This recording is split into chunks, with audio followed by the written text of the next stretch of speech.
তবে এই মুহূর্তে যেটা বলতে পারি যে আমরা আমাদের প্রতিটা পর্যায়ে শুরু থেকে আমরা এটার সাথে সম্পৃক্ত আছি এবং আমরা আমাদের সর্বোত্তম প্রচেষ্টা দিয়ে এটার সাথে কাজ করে যাচ্ছি ইনশাআল্লাহ। আশা করছি খুব শীঘ্রই আপনারা একটা পজিটিভ নিউজ দেখতে পাবেন। বিভিন্ন গণমাধ্যমে অলরেডি এসছে যে আপনারা দেখেছেন হয়তো যে গৃহ পরিচারিকাকে অলরেডি তার পরিচয় অলরেডি সমাপ্ত করা হয়েছে। র্যাব 2 মোহাম্মদপুর টিম, আমাদের র্যাব 5 এবং আমাদের যে গোয়েন্দা দল এই তদন্তের সাথে সরাসরি সম্পৃক্ত হয়ে আছে এবং তারাও তাদের যে কার্যক্রম চালিয়ে যাচ্ছে। শুধুমাত্র আমাদের তথ্যানুসন্ধানের ক্ষেত্রে এবং এই ঘটনার সাথে সংশ্লিষ্ট যেই তথ্যগুলো আমরা পেয়েছি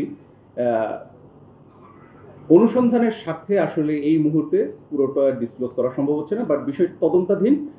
তদন্ত শেষ হলে অবশ্যই এই বিষয়ে আপনাদেরকে, তবে এই মুহূর্তে যেটা বলতে পারি যে আমরা আমাদের প্রতিটা পর্যায়ে শুরু থেকে আমরা এটার সাথে সম্পৃক্ত আছি এবং আমরা আমাদের সর্বোত্তম প্রচেষ্টা দিয়ে এটার সাথে কাজ করে যাচ্ছি ইনশাআল্লাহ। আশা করছি খুব শীঘ্রই আপনারা একটা পজিটিভ নিউজ দেখতে পাবেন। এই তদন্তের স্বার্থে বিষয়গুলোকে একটু গোপন রাখা। বিভিন্ন গণমাধ্যমে অলরেডি এসছে যে আপনারা দেখেছেন হয়তো যে গৃহ পরিচারিকাকে অলরেডি তার পরিচয় অলরেডি সমাপ্ত করা হয়েছে।